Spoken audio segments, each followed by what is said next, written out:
Welcome all of you to this talk on Shrimad Bhagavad Gita और हमारा जीवन। एक्चुअली मेरे को हिंदी में बोलना है। मैंने हिंदी में आज तक लेक्चर किसी विषय पर दिया नहीं है। पिछले 35 साल से आंग्ल भाषा में ही प्रवचन करता आ रहा हूँ, इसलिए मेरी आदत हो गई है। तो आप सभी का स्वागत है इस श्री भगवद गीता और हमारा जीवन के प्रवचन पर। तो मैंने एक योजना बनाई है किस प्रकार से मैं प्रवचन करूंगा, और उसमें मैं पहले एक थोड़ी भूमिका थोड़ा उसके विषय में बोलूंगा ताकि आप लोगों को समझ आए कि हम किस तरह से अध्ययन करेंगे। अध्ययन की एक हमारी पद्धति, एक शैली होती है जो हमारी वैदिक पद्धति है, तो उस पद्धति से ही हम इसका अध्ययन करेंगे। तो मैं उसके बारे में आपको कुछ चीज़ें बताऊंगा। तो सबसे पहले हमारे यहाँ जब हम विद्या अध्ययन करते हैं, कुछ भी करते हैं, तो हम मंगलाचरण करते हैं। तो मैं भी थोड़ा मंगलाचरण के श्लोक बोलूँगा, आप कृपया ध्यान से सुनिए। ओम अज्ञानतिमिरन्धस्य ज्ञानाञ्जनशलाकया चक्षुरुन्मिलितं येन तस्मै श्रीगुरवे नमः। वन्देऽहं श्रीगुरोः श्रीयुतपदकमलं श्रीगुरून् वैष्णवांश्च श्रीरूपं साग्रजातं सहगण रघुनाथान्वितं तं सजीवं साद्वतं सावधूतं परिजनसहितं श्रीकृष्ण चैतन्यदेवं श्रीराधाकृष्णपादान् सहगण ललिता श्रीविशाखान्वितांश्च। हे कृष्णा करुणा सिंधो दीनबंधो जगत्पते गोपेश गोपिका कांत राधा कांत नमोस्तुते। तप्त कांचन गौरांगी राधे वृंदावनेश्वरी वृषभानुसुते देवी प्रणमामि हरिप्रिये। नमो महावदान्याय कृष्ण प्रेम प्रदायिने कृष्णाय कृष्ण चैतन्य नाम्ने गौरत्विषे नमः।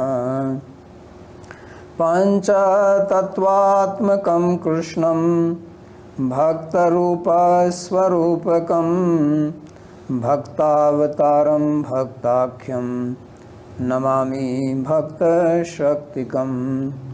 श्रीकृष्ण चैतन्य प्रभु नित्यानंदा श्री अद्वैत गदाधर श्रीवासदि गौरभक्तवृंदा। हरे कृष्णा कृष्णा कृष्णा हरे हरे हरे राम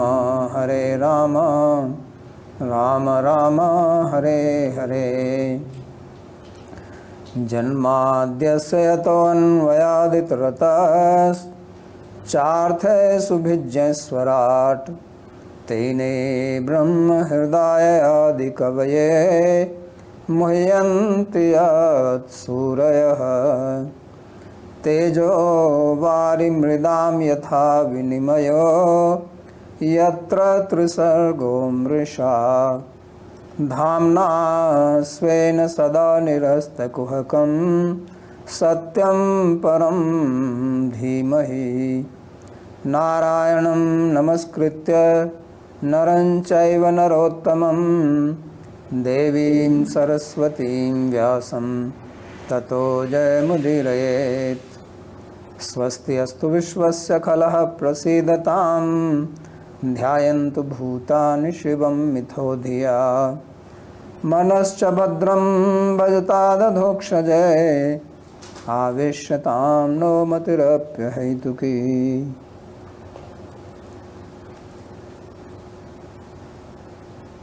तो मंगलाचरण का मतलब होता है मंगल का आचरण करना। और मंगल शब्द का क्या अर्थ है? संस्कृत की मगी धातु गतो अर्थक से आता है, अलच प्रत्यय लगाकर। इसका मतलब होता है शुभ कार्य, यानी कि मंगल आचरण करने से दो प्राप्ति होती हैं, ऐसा हमारे शास्त्रों में वर्णन है। एक है विघ्न का नाश और दूसरा अपने उद्देश्य की प्राप्ति। हमारे यहाँ एक दर्शन है न्याय दर्शन, तो उसमें जो सर्वप्रथम विषय वहाँ पर बताया गया है, जिसके ऊपर चर्चा की गई है, उसका नाम ही मंगलवाद है। तो वहाँ बहुत पूर्व पक्ष उत्तर पक्ष करके इसको स्थापित किया गया है कि मंगलाचरण क्यों करना चाहिए और मंगलाचरण करने से क्या होता है और ये मंगलाचरण करने की पद्धति क्यों है। तो ये एक प्रथा है हमारे यहाँ, तो इसका आवश्यक है इसका करना, क्योंकि ये भगवान की स्मृति करना, उनका आशीर्वाद प्राप्त करना किसी भी शुभ कार्य करने से पहले। तो सबसे पहले मैं आपको बताऊंगा कि हमारे भारतीय संस्कृति में 18 विद्याएं हैं। विद्या का मतलब होता है जिससे हमको ज्ञान प्राप्त हो। विद धातु से विद्या बना है, विद से वेद बना है, उसी से विद्यालय जिसको आप स्कूल कहते हैं आजकल। तो हमारा मनुष्य जीवन दूसरे जीवनों से इसलिए भिन्न है कि हम इसमें विद्या प्राप्त कर सकते हैं।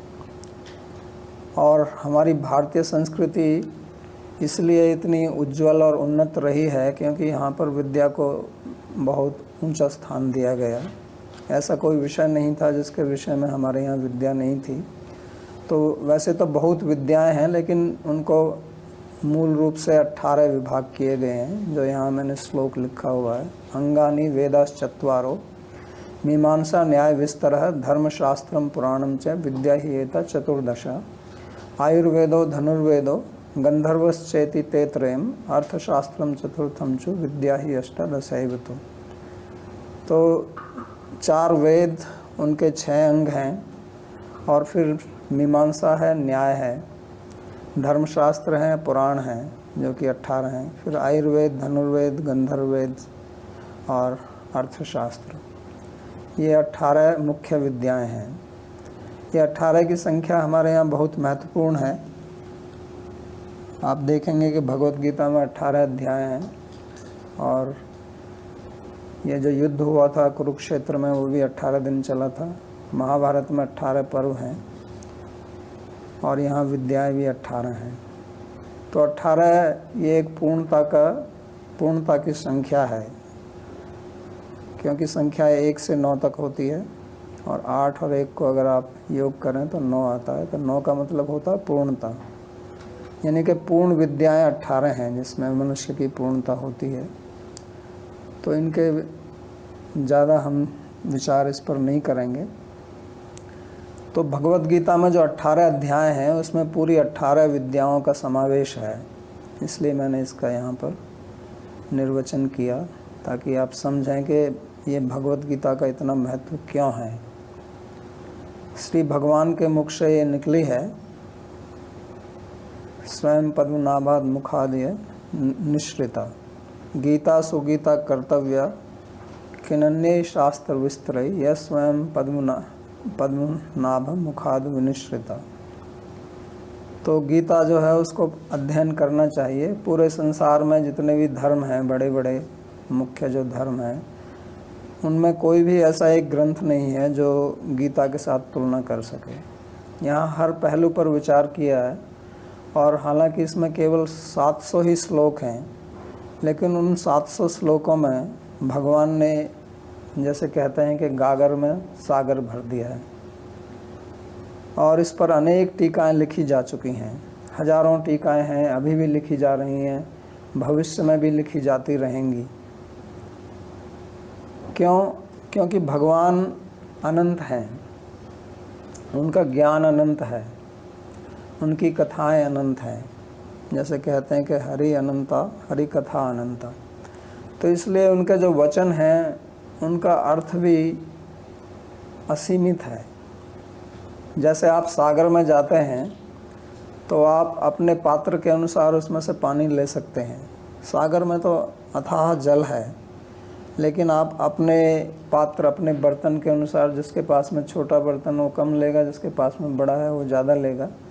उसी प्रकार ये भगवत गीता जो है देखने में छोटी है, लेकिन इसमें एक सागर रूपी ज्ञान भरा हुआ है और प्रत्येक व्यक्ति अपनी सामर्थ्य के अनुसार, अपनी योग्यता के अनुसार, अपनी बुद्धि के अनुसार इसमें से ज्ञान लेता है और इसकी वास्तव में कोई सीमा नहीं है। आप इसको जितना पढ़ेंगे, जितना विचार करेंगे, उसमें नए नए भाव प्रकट होते रहेंगे। हम पढ़ते हैं और इतने वर्षों से पढ़ते आ रहे हैं, फिर भी नई नई बातें समझ में आती हैं इसको पढ़ने से, क्योंकि ये भगवान के मुख से निकली है और ये अपने आप ही निकली है, स्वयं विनिश्रिता। यह स्वयं पद्मनाभस्य मुख पद्मनाद विनिश्रिता। एक तो यह है कि उन्होंने कुछ वास्तव में प्रयास करके बोला हो, और एक यह है कि उनके हृदय में ही थी ये भगवत गीता, तो स्वयं निकल पड़ी।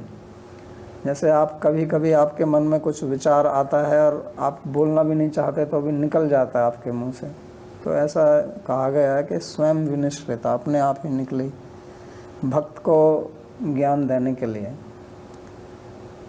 तो ये गीता का महत्व इतना है कि जितनी भी हमारी धार्मिक संप्रदाय हैं बड़ी बड़ी, चाहे वो श्री शंकराचार्य की हो, श्री रामानुजाचार्य, श्री मध्वाचार्य, श्री वल्लभाचार्य, श्री निम्बार्काचार्य, श्री चैतन्य महाप्रभु, तो सभी लोग जो हैं वो गीता पर भाष्य लिखते हैं।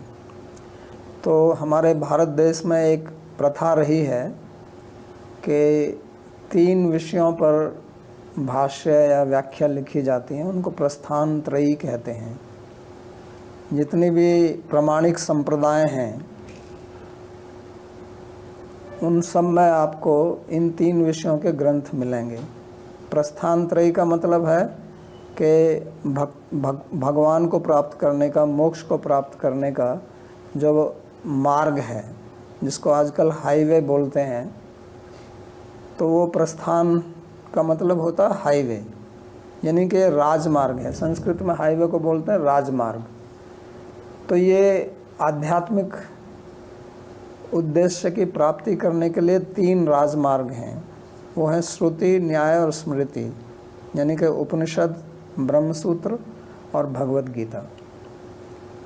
तो वेदों का जो चरम भाग है उसको वेदांत बोलते हैं, और वेदांत का ही दूसरा नाम उपनिषद है। और उसमें 10 प्रमुख हैं, 108 उपनिषद हैं, चौखंबा से 220 उपनिषद भी छपे हैं। पहले 1180 उपनिषद थे, लेकिन इस समय करीब 220 मिलते हैं, बाकी विलुप्त हो गए हैं। उसमें 10 प्रमुख हैं, तो उन पर टीकाएं की जाती हैं। लेकिन उपनिषदों को समझना बहुत कठिन है, इसलिए श्री व्यास जी ने, जिन्होंने वेदों का विभाग किए, जिन्होंने महाभारत लिखी, जिन्होंने 18 पुराण लिखे, तो उन्होंने ही उन उपनिषदों का जो सार है वो ब्रह्म सूत्र के रूप में दिया, जिसको वेदांत सूत्र भी कहते हैं, क्योंकि वेदांत उपनिषद का ही दूसरा नाम है। तो उपनिषद के अर्थों का समन्वय उन्होंने ब्रह्म सूत्र में किया। लेकिन ब्रह्म सूत्र जो हैं वो बहुत छोटे हैं। सूत्र का मतलब होता है जो जैसे धागा होता है ना, तो उस प्रकार से पतला। तो उसको समझने के लिए उस पर व्याख्या चाहिए, उसको भाष्य और टीका बोलते हैं। अल्पाक्षरम असंदिग्धम सारवद विश्रुतो मुखम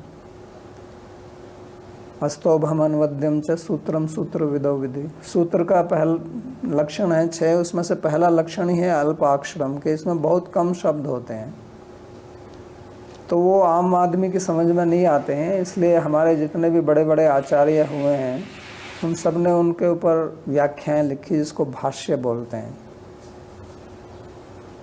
तो ये प्रथा रही है कि जितने भी, जिनको हम आचार्य से मानते हैं, जिनकी आचार्य के रूप में पूजा की जाती है, उन सब के भाष्य मिलते हैं इन पर, उपनिषदों पर और फिर ब्रह्मसूत्र पर, और उसके बाद में भगवत गीता।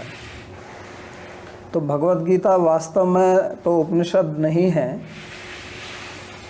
और वास्तव में ये महाभारत का एक अंग है, लेकिन इसको भी गीता उपनिषद कहा जाता है, क्योंकि ये सब उपनिषद का सार है। वेद जो हैं वो भगवान के मुख से निकले हैं। निश्वसितम व महते अरयाश्च ऋग्वेद यजुर्वेद सामवेद अथर्ववेद इतिहास पुराण नीचे उनके मुख से निकले हैं। ये उनके श्वास रूप माने जाते हैं। वास्तव में मुख से भी नहीं, उनके श्वास प्रश्वास के रूप में वेद निकले। तो गीता तो भगवान के मुख से निकली है। तो इसका महत्व इतना है कि सब आचार्यों ने इसके ऊपर टीका की है, और जो भी अपना मत स्थापित करना चाहता है आध्यात्म के विषय में, वो इन तीनों के ऊपर टीका करके ही स्थापित करता है। तो इसमें गीता सबको मान्य है, चाहे किसी का कोई भी इष्ट देवता हो। जो हमारे यहाँ जो मूल तत्व है उसके दो रूप माने जाते हैं। कोई कहता है कि वो निराकार है, कोई कहता है साकार है। कोई विष्णु को मानता है, कोई शिव को मानता है, कोई देवी को मानता है। चाहे कोई किसी को भी मानता हो, भगवत गीता को सब मानते हैं। ऐसा कोई आचार्य नहीं है किसी भी संप्रदाय का, किसी भी पंथ का, जो भगवत गीता को ना मानता हो। वो बात अलग है कि उस पर उन्होंने भाष्य किया या नहीं किया, लेकिन इसको प्रमाण रूप में सब मानते हैं।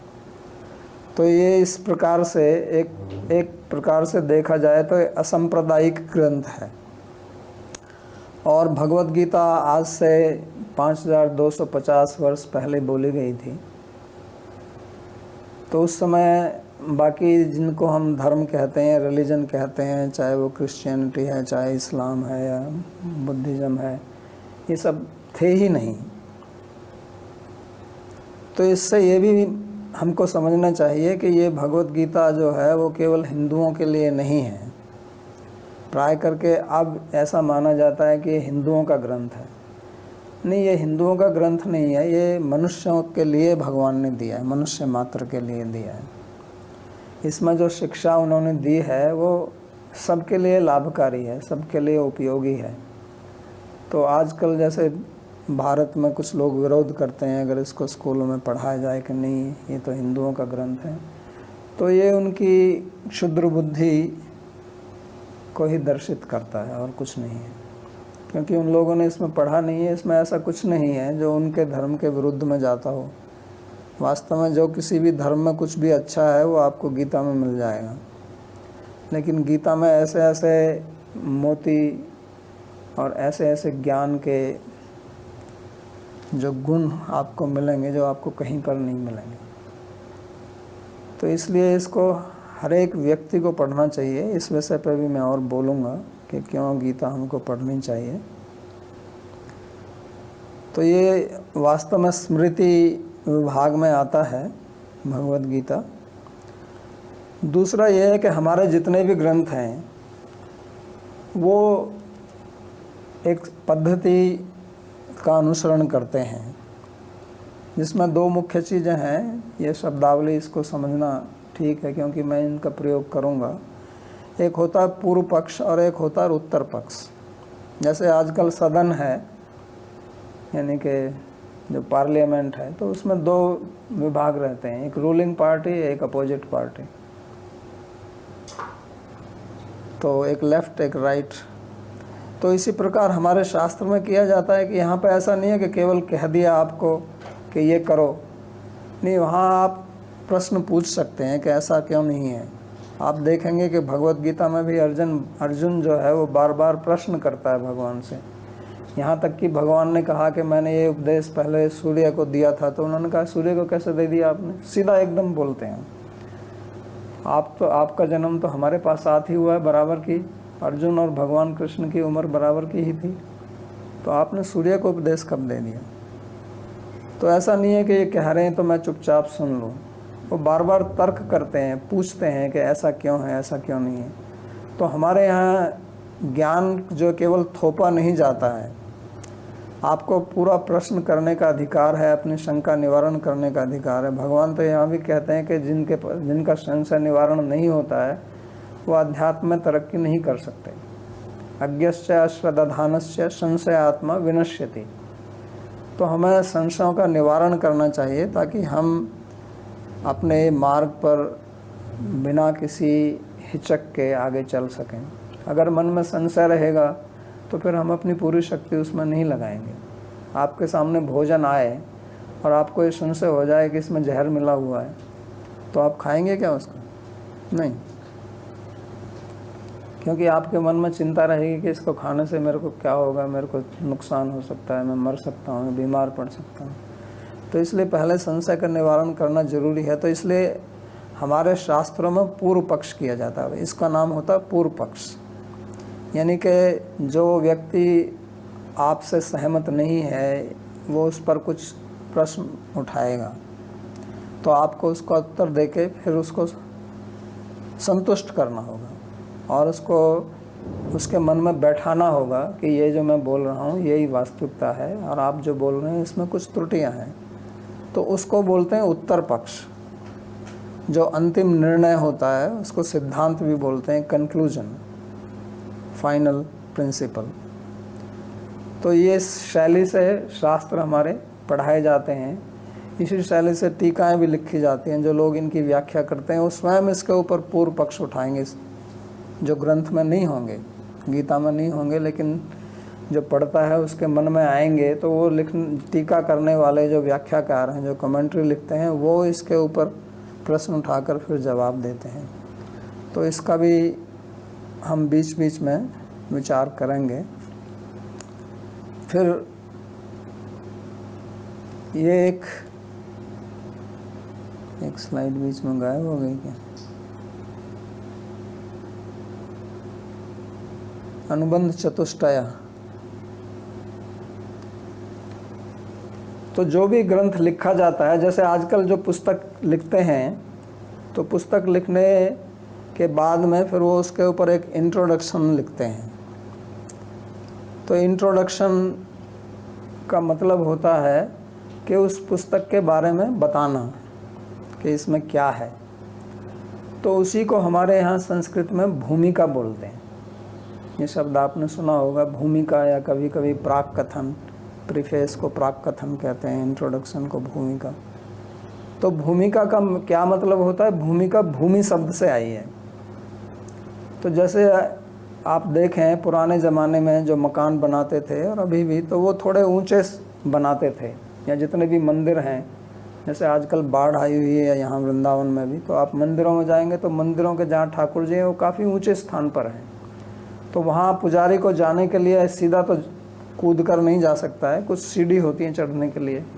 मंदिर में जाएंगे तो मंदिर में जाने के लिए भी 2-4 सीढ़ी होती हैं।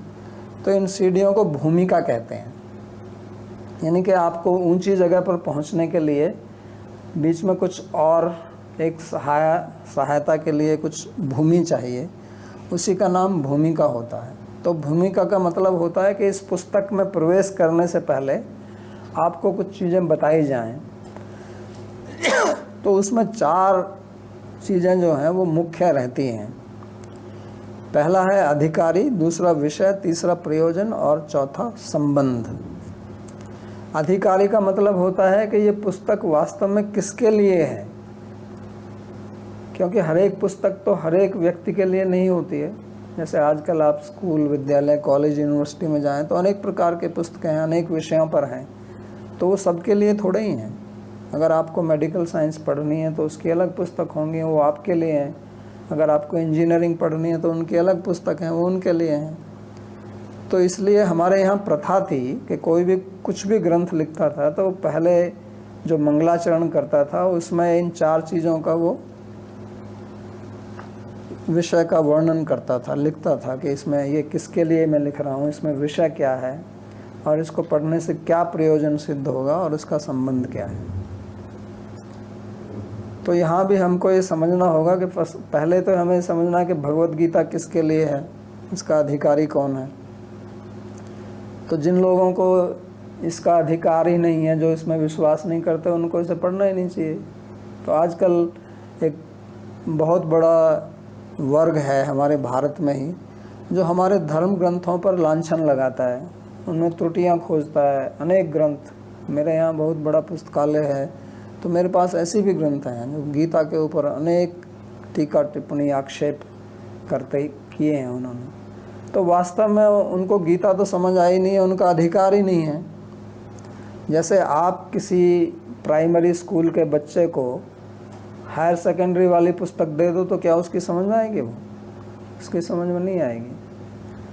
तो गीता समझने के लिए भी कुछ योग्यता चाहिए, और सबसे पहली योग्यता है कि उसमें श्रद्धा होनी चाहिए आपकी। इसलिए भगवान ने गीता के अंत में कहा भी है, न च अश्रुषुषे वाच्यम न च माम योऽभ्यसूयति न तपस्काय कदाचन, कि जो लोग इसको सुनना नहीं चाहते हैं, वास्तव में इसको पढ़ के ज्ञान प्राप्त नहीं करना चाहते हैं, उसको ये नहीं सुनानी चाहिए। और जो मेरे से ईर्ष्या करता है, जो मेरे अंदर दोष दृष्टि देखता है, उसको भी नहीं देना चाहिए, क्योंकि वो दोष दृष्टि देखेगा, उससे कल्याण तो होगा नहीं और उसका पतन होगा, क्योंकि ये पुण्य ग्रंथ भगवान का है और इसमें आप त्रुटि निकालते हैं तो आपका पतन ही होगा। इससे भगवान का तो कुछ होने वाला नहीं है, ना गीता का कुछ होगा, लेकिन आपका ही पतन होगा। इसलिए कहा जाता है कि ऐसे लोगों को पढ़ना ही नहीं चाहिए, उनको सुनानी भी नहीं चाहिए। तो जिसकी जिज्ञासा है, जिसकी रुचि है, वो इसका अधिकारी है। तो अधिकारी यहाँ इसलिए नहीं है कि हिंदुओं के लिए है कि उनके लिए नहीं है, चाहे आप कुछ भी हैं, आप मानव हैं, मनुष्य मात्र का इसमें अधिकार है, अगर उसकी जिज्ञासा है, उसकी रुचि है तो ये अधिकारी की बात है संक्षेप में। दूसरा, इसका विषय क्या है?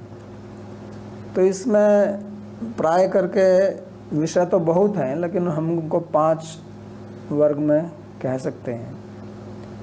इसमें ईश्वर का वर्णन है कि ईश्वर कौन है। इसमें जीव का वर्णन है, हम जो जीव हैं हम कौन हैं। इसमें प्रकृति का वर्णन है कि ये जो संसार है, जो प्रकृति भौतिक तत्वों से बनी है, ये क्या है। इसमें समय का वर्णन है, जो बहुत महत्वपूर्ण विषय है, क्योंकि हमारा जीवन समय के अनुसार चलता है, हमारी जितनी भी क्रियाएं वो समय में ही होती हैं। और जो अंतिम विषय इसमें है वो है कर्म। इसमें कर्म का बहुत बड़ा वर्णन भगवान ने किया है। तो मूलतः इसमें इन 5 विषयों का वर्णन किया गया है और ये बहुत महत्वपूर्ण विषय हैं। आप कहें कि हमें ईश्वर से क्या लेना देना नहीं है, हमें जीव समझ के क्या करेंगे? नहीं, बहुत आवश्यक है। अगर आप अपने आप को ही नहीं जानते हैं तो आप अज्ञान में रह रहे हैं। हर एक व्यक्ति चाहता है कि मेरे जीवन में सुख मिले, मैं सुखी रहूं। कोई भी व्यक्ति, मूर्ख से मूर्ख व्यक्ति भी ये नहीं कहेगा कि मैं दुखी रहना चाहता हूं। लेकिन अगर मैं सुखी रहना चाहता हूं तो मेरे को समझना भी तो चाहिए कि मैं कौन हूं। तो आज हमारी भी जितनी भी विद्या है, इसको हम बोलते हैं अपरा विद्या, मटेरियल नॉलेज। ये भी विद्या है और ये भी हमारे भगवत गीता में इसका भी वर्णन है। जो मैंने कहा कि प्रकृति का वर्णन है, 5 में से एक विषय प्रकृति है, मटेरियल एलिमेंट्स, मटेरियल एनर्जी, तो उसका भी वर्णन है यहाँ पे। तो जितनी भी आज की साइंस है, जितनी भी टेक्नोलॉजी है, वो केवल प्रकृति से संबंधित है। उसमें जीव के बारे में, उसमें ईश्वर के बारे में, उसमें कर्म के बारे में कुछ भी नहीं बताया जाता है। काल का थोड़ा बहुत वर्णन है, अगर आप साइंस पढ़ें, क्वांटम मैकेनिक्स वगैरह पढ़ें, तो उसमें थोड़ा बहुत आपको काल का पता चलेगा। लेकिन हमारा जीवन जो है इन 5 से बना हुआ है। आप जीव हैं और इस संसार को चलाने वाले ईश्वर हैं, और समय है, आप समय के पार नहीं जा सकते हैं। कर्म है, आप जो भी कुछ करते हैं उसका एक फल होता है। जैसे हम इस पृथ्वी पर रहते हैं तो पृथ्वी का एक ग्रेविटेशनल फोर्स है, गुरुत्व शक्ति है, और वो हमारे ऊपर लागू है। आप चाहे कहीं भी चले जाएं, आप उस ग्रेविटेशनल फोर्स से प्रभावित हैं। आप उस गुरुत्व शक्ति के नियम के अनुसार आपको चलना पड़ेगा। आप अगर छत पर खड़े हैं और छत से एक कदम इधर कर दें तो आप नीचे गिरेंगे। आप कहें कि मैं तो इसमें विश्वास नहीं करता ग्रेविटेशनल फोर्स में, तो आप विश्वास करें या ना करें, वो आपके ऊपर लागू होती है। तो इसी प्रकार कर्म है, आप चाहे हिंदू हैं चाहे और कुछ हैं, कर्म का नियम आपके ऊपर लागू होता है। आप इसको माने ना माने, विश्वास करें ना करें। तो अगर ये मेरे ऊपर लागू होता है तो मेरे को इसको समझना चाहिए। आज साइंस ने इस गुरुत्व शक्ति को, ग्रेविटेशनल फोर्स को समझकर कितने प्रकार के यंत्र बनाए हैं और उससे कितना प्रकार का उन्होंने लाभ उठाया है। तो इसी प्रकार भगवान गीता में कर्म के बारे में बहुत गहन विवेचन करते हैं। तत्तः कर्म प्रवक्ष्यामि यज् ज्ञात्वा मोक्ष से अशुभात्। कहते हैं मैं अब तुमको कर्म बताऊंगा जिसको समझकर आप अशुभ से पार चले जाएंगे। क्यों? क्योंकि कर्म के कारण ही तो हमारा बंधन होता है। अगर हम ऐसा कर्म, क्योंकि कर्म का फल तो आएगा ही, जैसे थर्ड लॉ ऑफ मोशन है, for every action there is equal and opposite reaction, ऐसे ही कर्म का जो है प्रतिफल आता है, आप उसको रोक नहीं सकते हैं। गीता में भगवान कहते हैं ना, और आजकल क्या भारत में श्लोक सब बहुत प्रसिद्ध है गीता का, कर्मण्येव अधिकारस्ते मा फलेषु कदाचन। तो पहली लाइन को तो जानते हैं लेकिन उसकी दूसरी लाइन को नहीं जानते हैं, और पहली लाइन का भी अर्थ नहीं समझते हैं। तो कर्म करने में तुम्हारा अधिकार है, लेकिन फल कैसे मिलेगा? फल तो आपके काका जी बैठे हुए हैं तो वहाँ पे तो ईश्वर आता है ना, इसलिए उस ईश्वर को भी समझना होगा।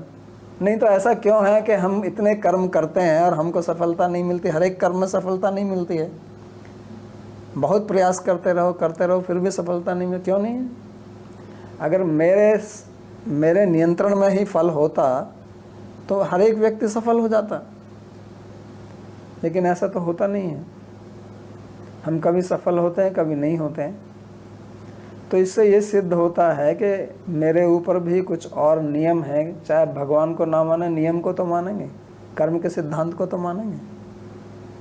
तो इसलिए उस कर्म को भी जानना पड़ेगा। और कर्म तो एक जड़ वस्तु है, वो कोई व्यक्ति नहीं है।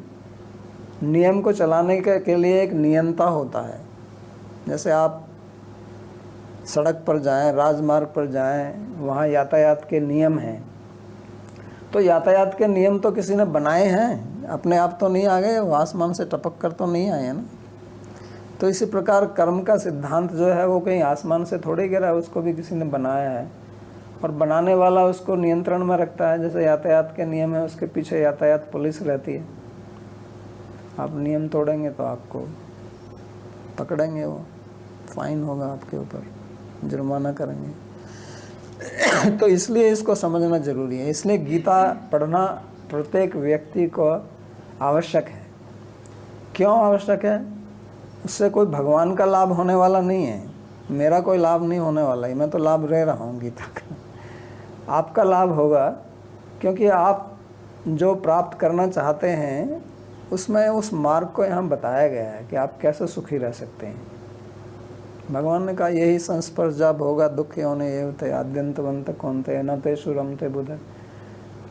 लोग सोचते हैं कि मेरे पास में भोग की वस्तु होगी तो मैं बहुत प्रसन्न हो जाऊंगा। वो कहते हैं नहीं, भोग की वस्तु प्राप्त करना एक चीज़ है, और भोग को भोगना कैसे है ये भी समझना। क्योंकि अगर आप भोग को भोगना नहीं जानते हैं तो वो भोग ही रोग का कारण बनेगा। आज संसार में मनुष्य के पास में प्राय करके जो रोग हैं वो भोग से ही आ रहे हैं, क्योंकि योग तो छोड़ दिया और भोग को पकड़ लिया है। तो भोग के साथ साथ में रोग आता है, ये गीता में कहते हैं। तो गीता इतना अनूठा ग्रंथ है कि इसमें हमें कैसे जीवन जीना है ताकि हम प्रसन्नता से जी सकें, तो हमारे लिए वो बता रहे हैं इस चीज़ को। तो ये विषय है इस गीता का। तो इस पर मैं प्रकाश इसलिए डाल रहा हूँ क्योंकि काफ़ी लोगों के मन में ये विचार आएगा कि यार हमें क्यों सुनना है, हमें इससे क्या लेना देना है। तो ये हमारा ही लाभ है इसमें। और प्रयोजन का मतलब होता है जो अंतिम फल है कि इसके पढ़ने से मेरे को मिलेगा क्या। तो इसको पढ़ने से वही मिलेगा जिसके लिए आप दिन रात भटक रहे हैं। लोग स्कूल जाते हैं, विद्यालय जाते हैं, यूनिवर्सिटी जाते हैं, विदेश में जाते हैं पढ़ने के लिए, लाखों रुपया खर्च करते हैं और 15-20 साल तक पढ़ते रहते हैं। उसके बाद में क्या मिलता है उनको? पैसा ही कमाते हैं और तो कुछ नहीं। वहाँ आपको जीवन जीने की कला तो नहीं सिखाते हैं, उस पैसे का कैसे उपयोग करना ये तो नहीं सिखाया जाता। तो ये बड़ी समस्या है। आपने पैसा कमाना तो सीख लिया, लेकिन उस पैसे का उपयोग कैसे किया जाए ताकि वो पैसा आपको हानि ना पहुंचाए। ये नहीं सिखाया जाता। हमारे मन में केवल ये बैठा हुआ है कि मेरे पास पैसा होगा तो मैं सुखी हो जाऊंगा। ये सबसे बड़ी भ्रांति है। पैसे से सुख तभी होगा जब आप पैसे का सदुपयोग करना जानते हैं, और अगर आप पैसे का सदुपयोग नहीं करना चाहते हैं तो वो पैसा ही आपको दुखी बनाएगा। और आप देख सकते हैं बहुत हैं ऐसे लोग जो करोड़पति हैं, अरबपति हैं और बहुत दुखी हैं। मैं तो ऐसे अनेक लोगों को जानता हूँ, विदेशों में अनेक लोगों को जानता हूँ जो मिलियनेयर हैं, दुखी हैं, एकदम बिल्कुल दुखी हैं। बाहर से देखने के लिए उनके पास सब कुछ है, चाहे वो फरारी में घूम रहे हैं, बहुत बड़े मकान, एक नहीं 3-3 मकान हैं, समर हाउस अलग, विंटर हाउस अलग, यहाँ भी मकान वहाँ भी मकान, पैसे की कोई कमी नहीं है। लेकिन पैसा क्या करेगा आपको? पैसा तो आपके बाहर है ना, पैसा आपके अंदर नहीं है, पैसा बिल्कुल बाहर है आपसे, और शांति यहाँ पर है अंदर।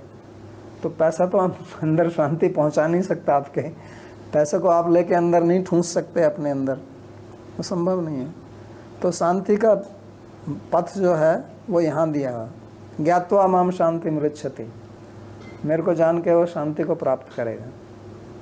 सीधा शांति का जो मंत्र है, शांति का जो फार्मूला है, पीस फार्मूला, वो भगवत गीता में भगवान देते हैं।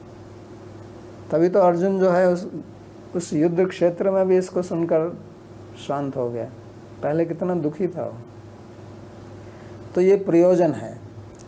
संबंध एक थोड़ी अलग वस्तु है। संबंध का मतलब होता है कि ये पुस्तक का इन सब से क्या मतलब है, इस विषय से, तो उस पर मैं थोड़ी चर्चा करूंगा, क्योंकि ये एक नया विषय है जो प्राय करके लोग नहीं जानते हैं।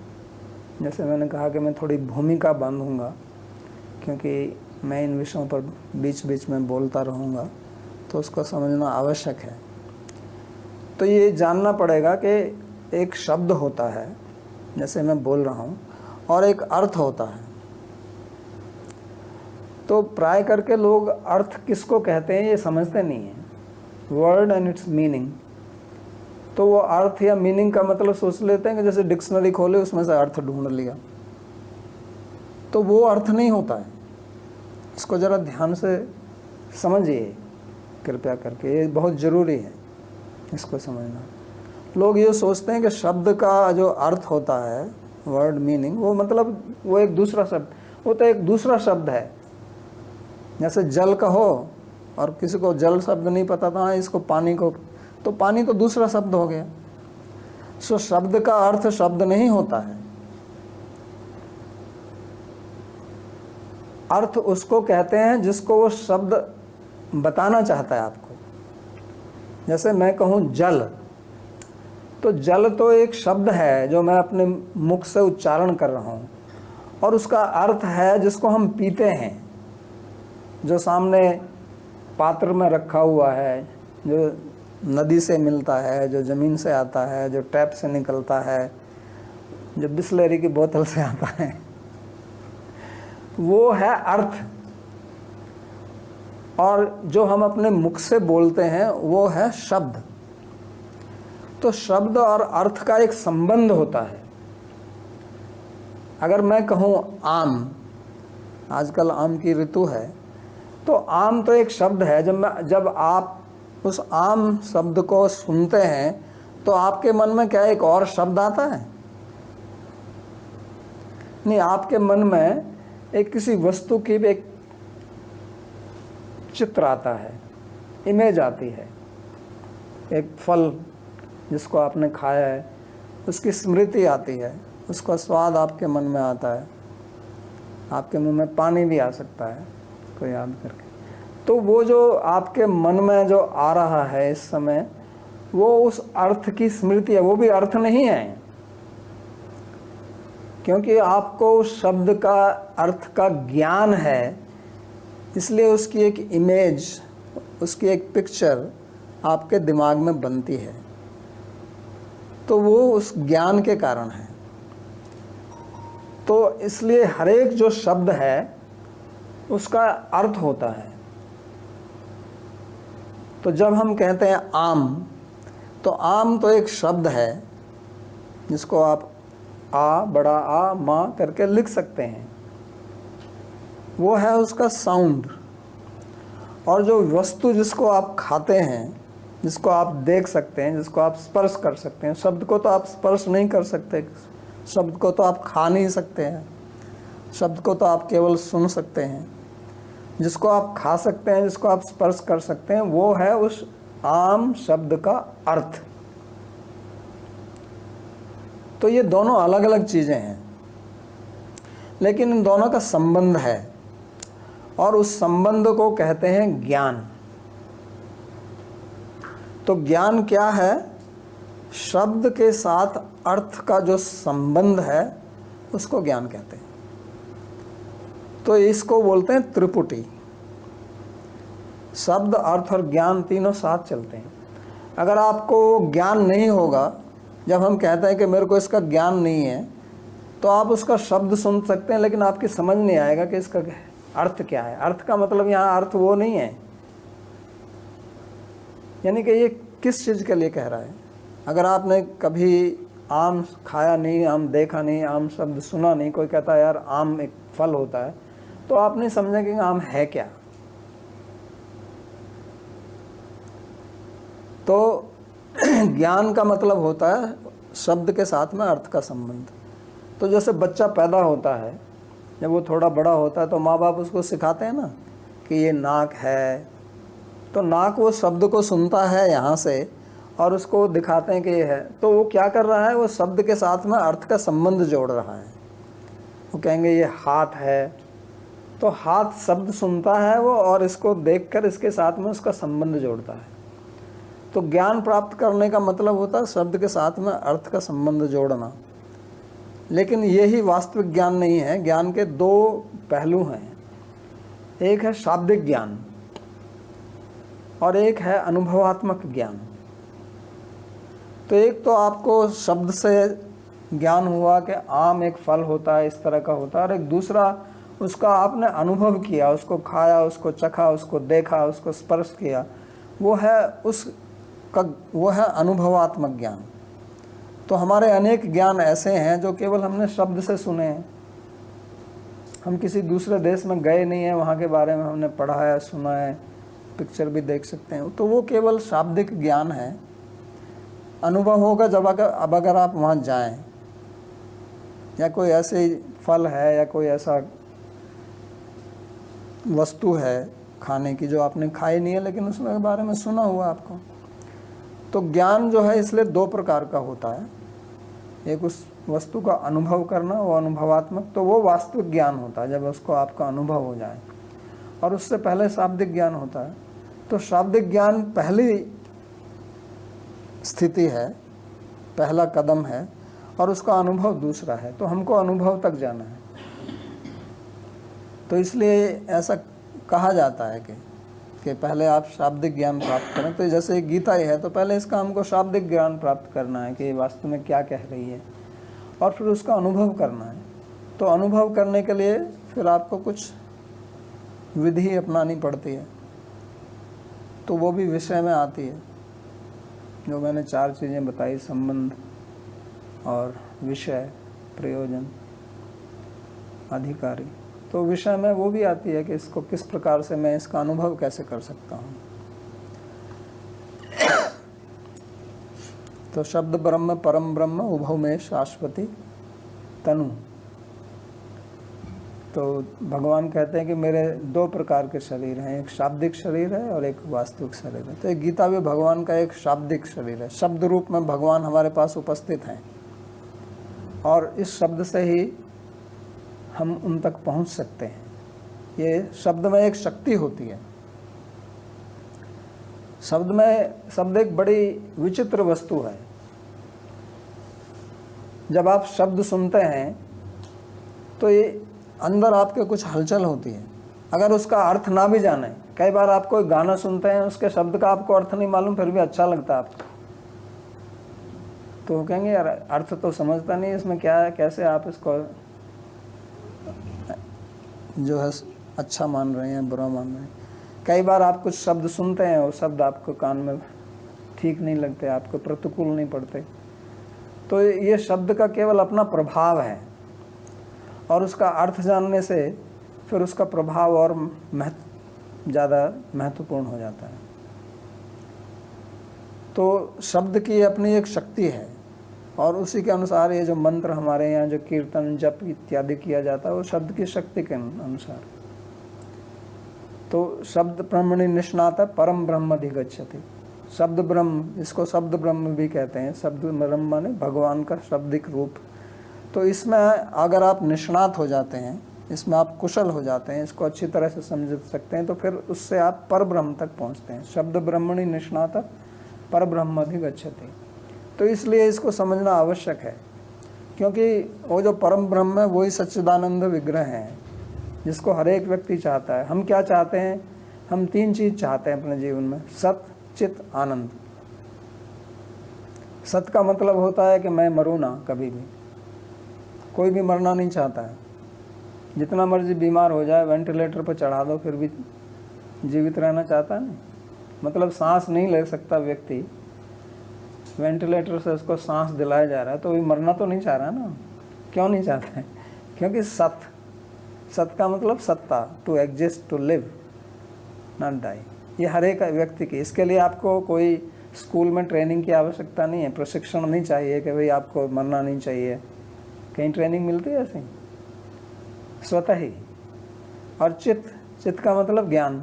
हर एक व्यक्ति ज्ञान प्राप्त करना चाहता है, चाहे वो मटेरियली प्राप्त करना चाहे, और कुछ नहीं तो अखबार को घोटे जाता है, बार बार वही चीज़ पढ़ता रहता है, टेलीविज़न देखेगा, ये देखेगा, कहीं भी जाएगा, कुछ ना कुछ ज्ञान प्राप्त करना चाहता है स्वतः ही।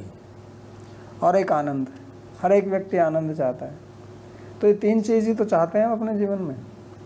धन तो इसलिए चाहते हैं कि उससे हमको आनंद आएगा। धन में कोई अपने आप सुख नहीं है, चाहे कुछ भी हो, चाहे वो डॉलर हो चाहे रुपया हो, तो एक वस्तु है, कागज़ ही तो है, और क्या है। तो उसमें आनंद कहाँ से आएगा? कागज़ में क्या आनंद होता है क्या? ये तो मान्यता है, सरकार ने मान्यता कर दी कि इस कागज़ का इतना मूल्य है, उसमें कुछ है थोड़ी। ओवरनाइट कह देते हैं कि कल से 0, अभी 2000 रुपये का नोट ख़त्म हो जाएगा, तब क्या करेंगे? अगर उसमें वास्तव में वैल्यू होती तो उसको क्या मिटा सकते थे वो? इसलिए पहले ये सिक्के रुपये जो है वो सोने चांदी के बनाए जाते थे, इसलिए तो उसको रुपया बोलते हैं। संस्कृत में रुपया का मतलब होता है चांदी। तो पहले चांदी के रुपये होते थे। ये जो रुपया शब्द आया है हिंदी में, यहाँ तक कि इंडोनेशिया में भी चलता है यही शब्द, तो ये रुपया कम शब्द है, इसका मतलब चांदी होता। तो उसमें तो सरकार ये नहीं कह सकती थी कि कल से इसकी वैल्यू ख़त्म, क्योंकि वो तो वास्तव में उसकी कीमत है। यहाँ तो कागज़ है केवल। वो तो जो गवर्नर होता है रिजर्व बैंक का, वो कहता है मैं प्रॉमिस करता हूँ, प्रॉमिस लिखता है ना, उसके साइन रहते हैं इसमें। अब उसका प्रॉमिस ख़त्म हो जाता है, प्राइम मिनिस्टर ख़त्म कर देता है उसको। तो बेचारा गवर्नर बैठा रहे, क्या करेगा? अपने प्रॉमिस को देगा, हम लेके उसके पास जाएं तो भैया दे दे इसको तू हमको। तो ये वास्तविकता जो है वो अनुभव करने वाली चीज़ है। तो वो आनंद जो है, वो मैं आनंद की बात कर रहा था, तो वो भगवान का जो स्वरूप है वो सच्चिदानंद है। तो वास्तव में हर एक व्यक्ति भगवान को ही खोज रहा है। जो एथिस्ट है वो एथिस्ट भी नहीं कहेगा कि मैं मरना चाहता हूँ। नास्तिक भी तो कहेगा ना कि मैं मरना नहीं चाहता हूँ, मेरे को ज्ञान चाहिए, मेरे को आनंद चाहिए। मना करेगा क्या वो? तो आप चाहे गीता को माने या ना माने, आप भगवान को माने या ना माने, आप कर्म को माने या ना माने, चाहते तो आप यही हैं। तो अगर आप यही चाह रहे हैं तो इसी के लिए तो बोल रहे हैं कि इसको समझो। आप जिस चीज़ को प्राप्त करना चाहते हैं उसका ज्ञान ही तो यहाँ दे रहे हैं ये, तो आप इसको क्यों नहीं लेना चाहते? मैं क्या समझते हैं? तो इसलिए इस त्रिपुटी की बात को समझना आवश्यक है। शब्द, अर्थ और ज्ञान की त्रिपुटी जो है ये महत्वपूर्ण चीज़ है, क्योंकि इसके विषय पर चर्चा चलती रहेगी। तो आगे का विषय जो है गीता क्यों पढ़ें, इस पर फिर हम अगले प्रवचन में चर्चा करेंगे। अभी तो समय हो गया, ये इस पर मैं और प्रकाश डालूँगा कि गीता क्यों पढ़नी चाहिए। क्योंकि हमारा जीवन एक युद्ध है, आंतरिक युद्ध, बाह्य युद्ध। और इसलिए मैंने इस प्रवचन क्रम का नाम रखा गीता और हमारा जीवन। क्योंकि ऐसा मत सोचना जो गीता तो अर्जुन के लिए, ये हमारे लिए है, हम ही हैं अर्जुन, हमारे काम की चीज़ है ये। तो ये मत सोचना कि ये इससे क्या होगा, इसको पढ़ने से क्या होगा, बहुत आवश्यक है। तो मैं यहीं पर समाप्त करता हूँ। किसी को कुछ प्रश्न पूछना हो तो वो पूछ सकते हैं।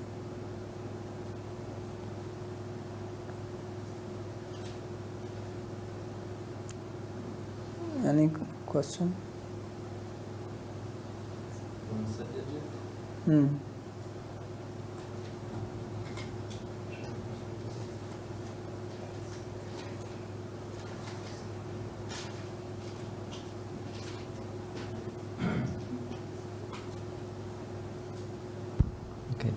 प्रकृति और जड़ वस्तु में क्या संबंध है? प्रकृति और जड़ वस्तु एक ही हैं। प्रकृति मूल प्रकृति है और उसका विस्तार जो होता है वही सब जड़ वस्तु है, उसी का रूप है। जैसे आप मिट्टी ले लें, मिट्टी के अनेक प्रकार के पात्र बनाएं, तो पात्र मिट्टी के बने हुए हैं, तो उनमें क्या संबंध है? मिट्टी ही है वो, जड़ वस्तु प्रकृति ही है।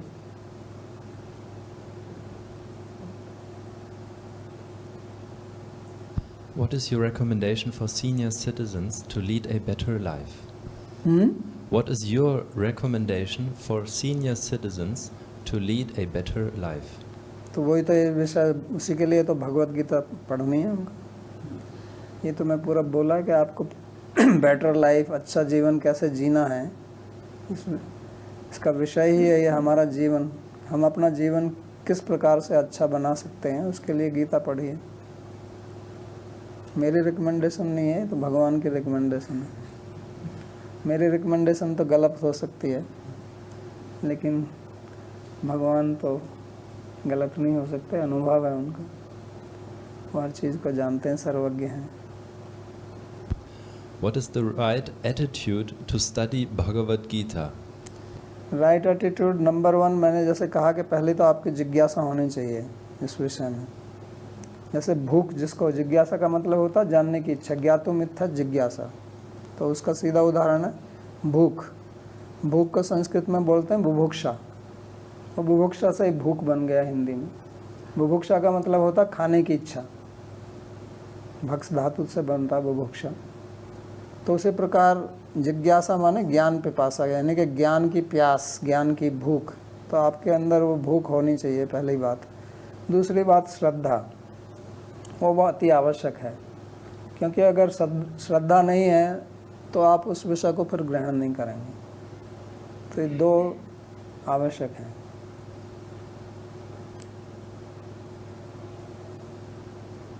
और कुछ है?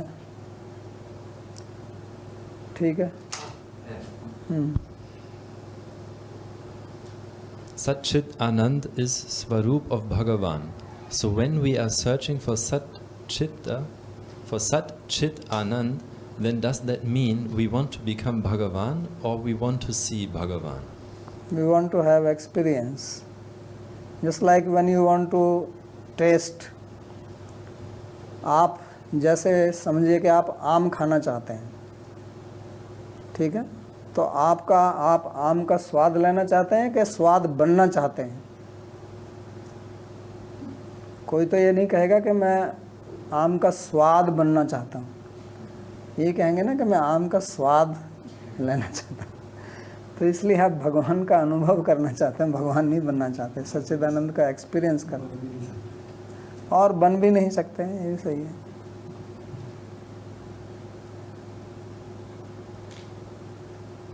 ठीक है।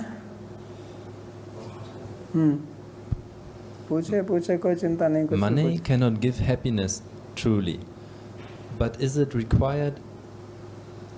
is required and we involve our life in earning money.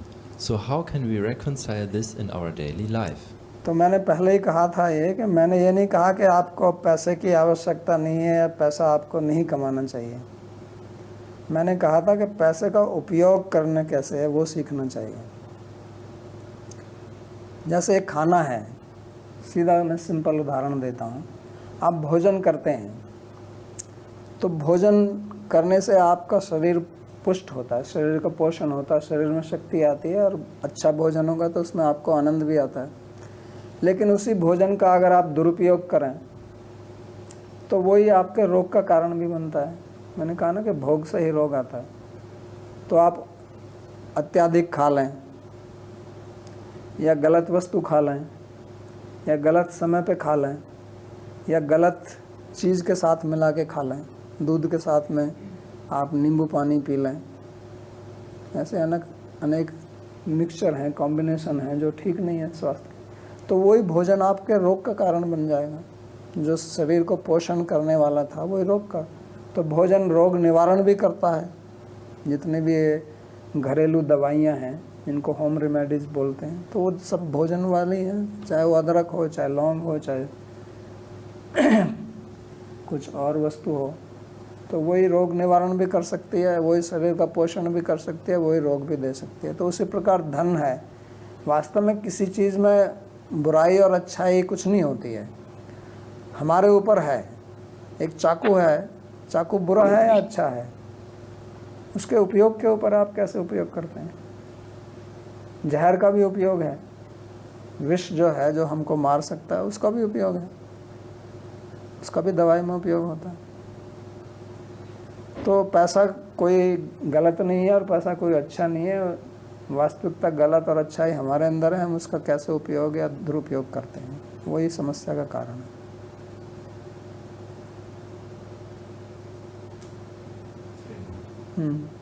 So we have Shakti Sajdev. He wants to ask something. Yes. बोलिए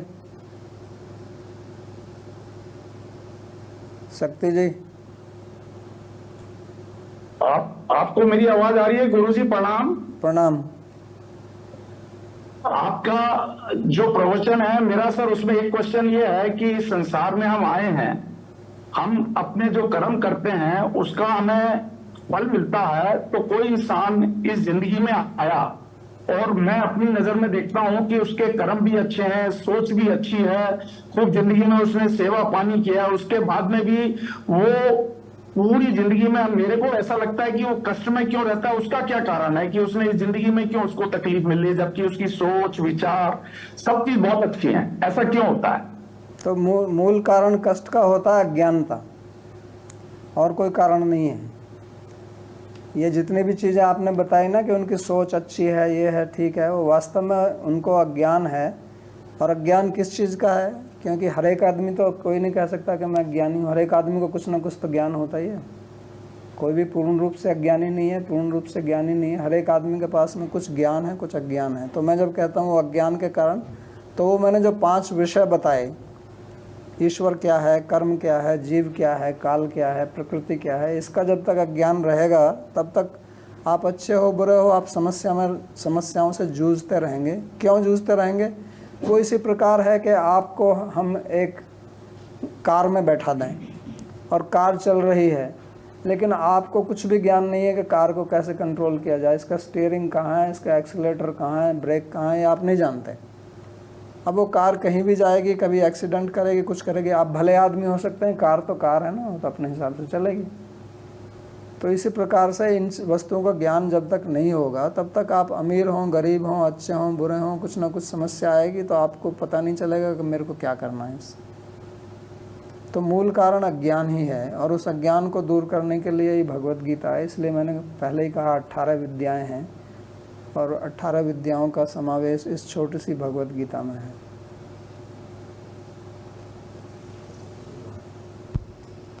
How important is it to read Bhagavad Gita in pregnancy? Pregnancy, no pregnancy से इसका कोई मतलब नहीं है। Pregnancy में पढ़ोगे तो और अच्छा है, उसका असर आपके बच्चे पर भी पड़ेगा। बाकी मूल रूप से तो ये आपके लिए है, और आप पढ़ेंगे तो उसका असर आपके बच्चे पर भी जाएगा। इसलिए बहुत अच्छा है आप इसको पढ़ें, ना भी समझ आए इसका पाठ करें। जैसा मैंने कहा कि शब्द में अपनी ही कुछ शक्ति होती है, तो वो शक्ति तो है। अगर आपके शब्द का अर्थ भी नहीं जानते हैं, मैंने शब्द अर्थ के विषय पर चर्चा की, तो भी शब्द की शक्ति तो है ही उसमें। तो बहुत अच्छा है, आप इसका पाठ कीजिए, पढ़िए। गुरुजी, क्या हम अर्थ को विषय भी बोल सकते हैं? ऐसा है कि मैंने इसी पर मैं चर्चा करता था कि शब्द के अनेक अर्थ होते हैं, एक शब्द का कई अर्थ होते हैं। जो आप अर्थ कह रहे हैं, अर्थ को इंग्लिश में ये अर्थ बोलते हैं, जिस पर हम बैठे हैं इसको भी तो अर्थ कहते हैं। We are sitting on earth.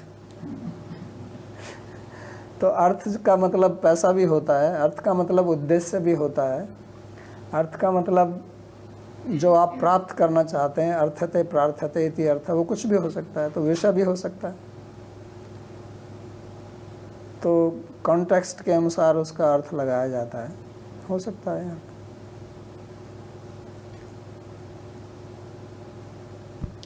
Is there a specific Bhagavad Gita commentary that we could read as Babaji Maharaj teaches this program? Commentary बहुत है। मैं अगर आपको पढ़नी है हिंदी में तो राम सुखदास जी की साधक संजीवनी है। मैंने भी पहले अध्याय के ऊपर कमेंट्री लिखी है, लेकिन मेरी कमेंट्री तो इंग्लिश में है। जैसा मैंने कहा कि मैं प्राय करके इंग्लिश में ही, आंग्ल भाषा से ही पढ़ाता आया हूँ। अभी मैंने भी गीता का अनुवाद किया, मेरी अंग्रेजी में भी है, उसका भी अभी हिंदी में अनुवाद कर रहे हैं, लेकिन टीका केवल पहले अध्याय पर ही लिखी है, वो हिंदी में उपलब्ध नहीं है। आप गीता प्रेस से उपलब्ध है श्री राम सुखदास जी महाराज की साधक संजीवनी, उसको पढ़ सकते हैं।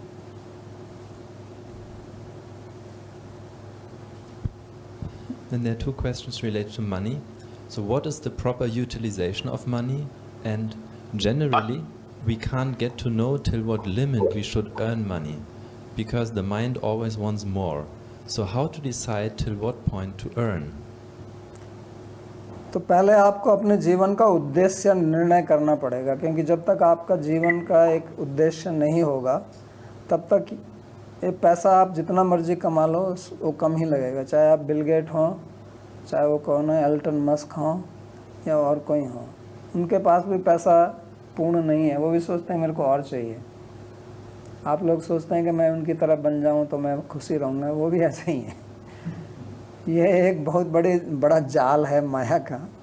तो आपको अपने जीवन में उद्देश्य फिक्स करना पड़ेगा कि आपको अपने जीवन में क्या प्राप्त करना चाहते हैं। जैसे मैंने कहा कि पहले आपको समझना पड़ेगा कि मैं अपने जीवन में सुखी होना चाहता हूँ, तो उसको सुखी के लिए मेरे को क्या क्या करना है। एक अपनी योजना बनाइए, लिस्ट बनाइए किस तरह से हो सकता हूँ। जब तक आपको यही निर्णय नहीं है कि मैं क्या चाहता हूँ, तो आप भेड़ चाल से चलते रहेंगे। उसकी ऐसी कार है, मेरे को भी ऐसी चाहिए, उसके पास में ऐसा मकान है, मेरे को भी ऐसा चाहिए।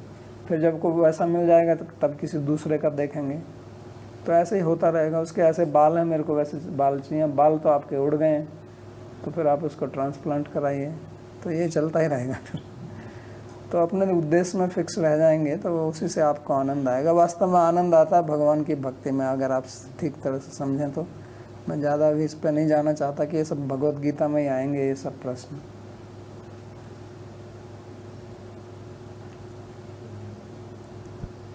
नरेश शर्मा जी। हाँ जी नरेश जी, प्रणाम। स्वामी जी प्रणाम। मैं डॉक्टर नरेश शर्मा बोल रहा हूँ स्वामी जी, नोएडा से। बोलिए डॉक्टर नरेश जी। स्वामी जी आपको कोटि कोटि प्रणाम। आप इतना दिव्य ज्ञान हम पर कृपा कर कर हम अपने घर बैठे सुन पा रहे हैं, आपको कोटि कोटि नमन।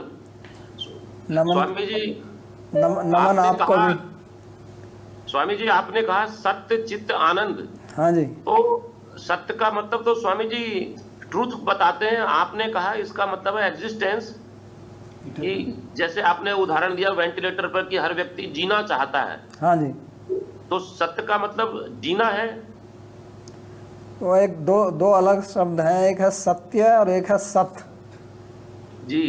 तो आप शायद सत्य बोल रहे हैं और मैं सत्य बोल रहा हूँ।